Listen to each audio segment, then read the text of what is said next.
السلام عليكم ورحمة الله وبركاته. أعوذ بالله من الشيطان الرجيم. بسم الله الرحمن الرحيم.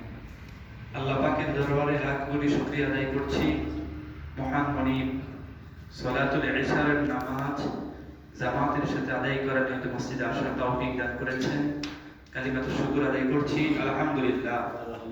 সম্মানিত হাজিরিন, আজকে আমরা কিছু কথা আপনাদের সাথে শেয়ার করব যে গোটা বিশ্বের সমস্ত মানুষগুলাকে আল্লাহ রাব্বুল আলামিন চার ভাগে ভাগ করেছে। পৃথিবীর বুকে যতগুলো রাষ্ট্র আমরা দেখতে পাই, প্রত্যেকটা রাষ্ট্রের মানুষগুলাকে আল্লাহ পাক চার ভাগে ভাগ করেছেন। এক নম্বর হচ্ছে মুমিন, দুই নম্বর হচ্ছে মুশরিক, তিন নম্বর হচ্ছে মুলহিদ, চার নম্বর হচ্ছে মুনাফিক। এই চার ভাগে ভাগ করেছেন আল্লাহ রাব্বুল আলামিন। বাংলাদেশে যারা বাস করে, ইন্ডিয়াতে যারা বসবাস করে, আমেরিকাতে, ইংল্যান্ডে, গোটা বিশ্বে প্রত্যেকটা রাষ্ট্রের মানুষগুলোকে চার ভাগে ভাগ করা হয়েছে। এক নম্বর হচ্ছে মুমিন। মুমিন মানে যারা আল্লাহ রাব্বুল আলামিনের প্রতি ঈমান আনয়ন করেছে তাদেরকে মুমিন বলা হয়। ঈমান তিনটা বিশেষ সমষ্টিকে ঈমানদার বলা হয়। যেমন মুখে স্বীকৃতি দেওয়া লাগবে, অন্তরে বিশ্বাস লাগবে, কাজে পরিণত করার এই তিনটা বিষয়ের সমষ্টি হচ্ছে মুমিন বা ঈমানদার। তাহলে আল্লাহ এবং তার রাসূলের প্রতি যারা বিশ্বাস, কিতাবের প্রতি বিশ্বাস, ফেরেশতাদের প্রতি বিশ্বাস, রাসূলগণের প্রতি বিশ্বাস, তার পরকালের প্রতি বিশ্বাস, তাকদীরের প্রতি যারা বিশ্বাস স্থাপন করে তাদেরকে মুমিন বলা হয়। তাহলে আমরা সহজে বুঝতে পারলাম যারা আল্লাহর ওয়াহদানিয়তকে বিশ্বাস করেছে, এই সমস্ত বিষয়ের প্রতি বিশ্বাস স্থাপন করেছে তাদেরকে আমরা মুমিন বলতে পারি। তাহলে গোটা বিশ্বের সমস্ত মানুষগুলোকে চার ভাগে ভাগ করেছে। এক নম্বরে গেল মুমিন, দুই নম্বর হচ্ছে মুশরিক। মুশরিক মানে কারা? যারা আল্লাহর সাথে অংশীদার করে। আল্লাহ পাক কুরআনুল কারীমে বলে দিয়েছেন ইন্না শিরকা লা যুলমুন আযীম। যারা আল্লাহর সাথে শিরিক করে সে মস্ত বড়, সবচেয়ে বড় জুলুম করে। তো শিরিকের গুনাহ আল্লাহ পাক কি করেন না? ক্ষমা করেন না। অন্যান্য গুনাহ ইচ্ছা করলে আল্লাহ পাক ক্ষমা করে দিতে পারেন, মাফ করে দিতে পারেন, কিন্তু শিরিকের গুনাহ এটা হচ্ছে সবচেয়ে বড় নাফরমানি। এত বড় ধরনের নিয়ামত আল্লাহ পাক আমাদেরকে দিচ্ছেন, 24 ঘন্টা 24 আওয়ার্স আল্লাহ পাক আমাদেরকে নিয়ামত দিচ্ছেন। সেই নিয়ামত পেয়ে যদি আমরা নাশুকরিয়া করে থাকি, এটা নাফরমানি হয়ে যাবে, আল্লাহ পাকের সাথে নাফরমানি হয়ে যাবে। এজন্য আল্লাহ পাক এটা সহ্য করতে পারেন না। এজন্য কুরআনুল কারীমে আল্লাহ পাক বলে দিয়েছেন ইন্নাল্লাহা লা ইয়াগফিরু আন ইউশরাকা বিহি ওয়া ইয়াগফিরু মা দুনা যালিক।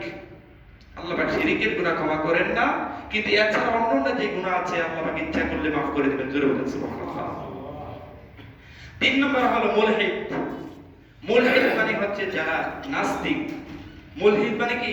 নাস্তিক, যারা আল্লাহকে বিশ্বাস করে না।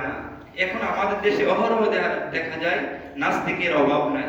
আপনি মোবাইলে গুগলে গিয়ে যদি সার্চ দেন নাস্তিক, বাংলাদেশ নাস্তিকের নামের তালিকা, ওভার সিরিয়ালে নাস্তিকদের নামের তালিকা চলে আসে। তারা আল্লাহকে বিশ্বাস করে না।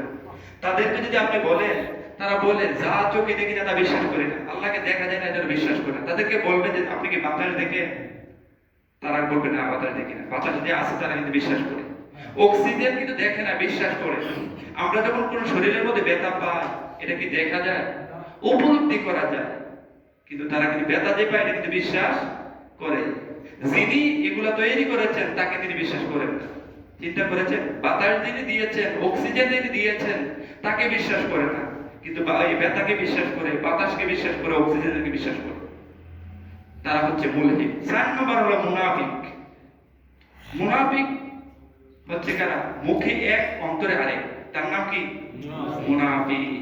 এখন আপনি যদি চিন্তা করেন, আপনি মুমিন দেখবেন বাংলাদেশে হাজার হাজার কোটি কোটি মুমিন আছে। যদি কেউ বলে যে আমি মুশরিক দেখবো, আমেরিকাতে যান, হাজার হাজার কোটি কোটি মুশরিক দেখতে পারবেন। ভারতে যান, মুশরিক দেখতে পারবেন। অন্যান্য রাষ্ট্রে যান, দেখতে পারবেন। যদি মুলহিদ দেখতে চান, যারা আল্লাহকে বিশ্বাস করে না, আমাদের দেশেও আছে।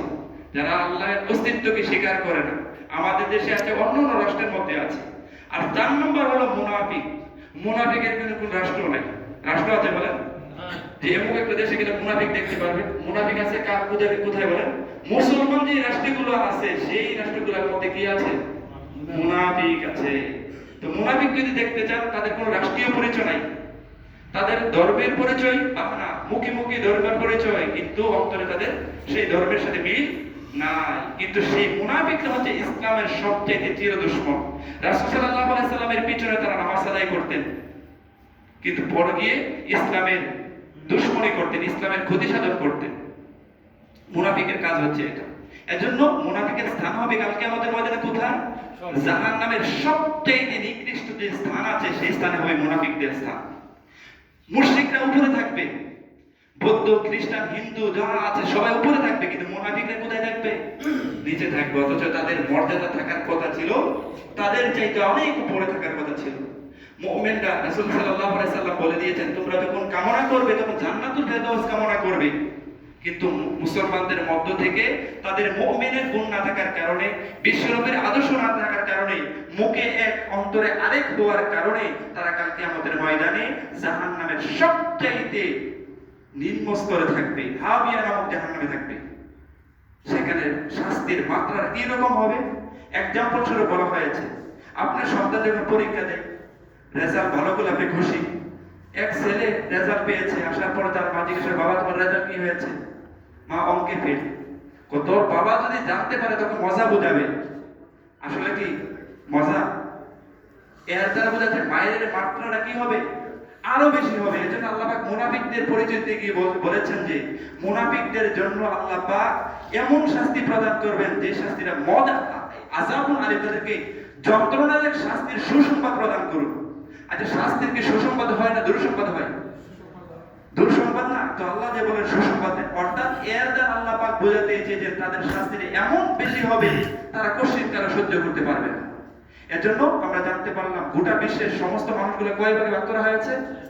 এক নাম্বার হলো মুমিন, দুই নম্বরে কি মুশরিক, তিন নম্বর কি মুলহিদ মানে নাস্তিক, চার নম্বরে হলো মুনাফিক।